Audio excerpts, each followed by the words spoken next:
Dans cette capsule, nous allons nous intéresser à la concentration d'une solution. Commençons tout d'abord par définir ce qu'est une solution. Une solution est réalisée à partir de deux éléments. Le premier, c'est ce que l'on nomme un soluté. Ce soluté, cela peut être du sel de table, du sucre, des pigments ou encore du sulfate de cuivre. À ce soluté, on va additionner un solvant. Dans la majorité des cas, ce sera l'eau. Mais on peut également en chimie utiliser de l'éthanol, de l'acétone ou encore du cyclohexane et bien d'autres. Ce ne sont que des exemples. Et le fait de mélanger le soluté dans le solvant fait qu'on obtient une solution. Donc quand vous faites cuire des pâtes et que vous mettez du sel dans de l'eau, vous faites une solution d'eau salée. Eh bien, cette solution, on va pouvoir la caractériser à partir d'une grandeur physique que l'on nomme la concentration. Alors, on va distinguer deux types de concentration que l'on peut lier l'une avec l'autre.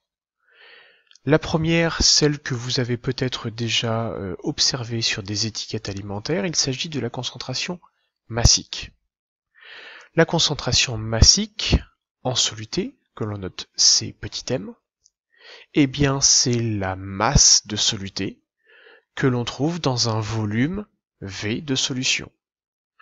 La masse de soluté s'exprime en grammes, le volume de solution s'exprime en litres, et donc la concentration massique en soluté s'exprime en grammes litre moins 1 ou grammes par litre.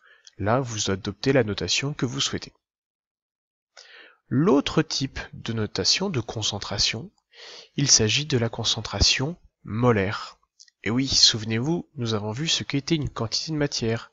Donc la concentration molaire en soluté, eh bien ce sera la quantité de matière de soluté dans un volume de solution. Je vous rappelle que la quantité de matière du soluté s'exprime en mol, que le volume donc s'exprimera en litres, et donc on aura une concentration molaire en mol, litre moins 1 ou mol par litre. Là encore, vous adoptez la définition que vous voulez.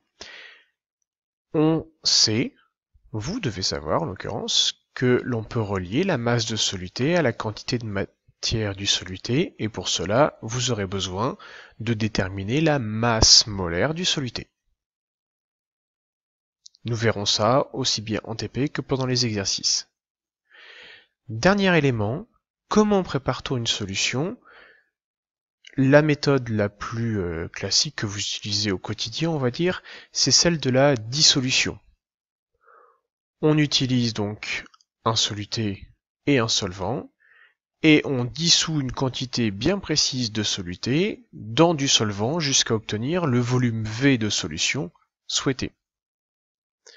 L'autre type de préparation, que vous utilisez également notamment avec un sirop, eh bien c'est la dilution. Quand vous versez un peu de sirop dans un verre et que vous rajoutez de l'eau, vous rajoutez du solvant dans une solution mère de concentration connue. Et l'eau étant le solvant.